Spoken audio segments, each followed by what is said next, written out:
اور نبی محترم صلی اللہ علیہ وسلم نے بھی ارشاد فرمایا کہ ان دنوں کے اندر، ذوالحجہ کے پہلے 10 دنوں کے اندر اعمال کرنا، نیک اعمال، یہ اللہ کو باقی دنوں کی بنسبت زیادہ محبوب ہے، زیادہ پسندیدہ ہے۔ صحابہ کرام نے عرض کیا، یا رسول اللہ، اگر کوئی اللہ کے راستے میں جہاد کرتا ہے اور ایک طرف دوسرا بندہ ان دنوں کے اندر نیک اعمال کرتا ہے تو کیا اللہ کے راستے میں جہاد کرنے کا درجہ زیادہ نہیں ہے؟ آپ نے ارشاد فرمایا، نہیں، ان دنوں کے اندر نیک اعمال کرنے کا درجہ زیادہ ہے، الا یہ کہ کوئی بندہ جہاد کے لیے نکلے، اپنا جان اور مال لے کر جائے اور پھر واپس نہ آئے، یعنی اللہ کے راستے میں شہید ہو جائے، قربان ہو جائے، تو اس کا درجہ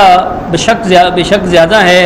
وگرنہ ان دنوں کے اندر نیک اعمال کرنا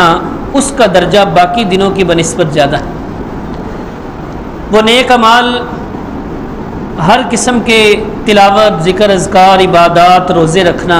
کوئی بھی نیک عمل کیا جا سکتا ہے۔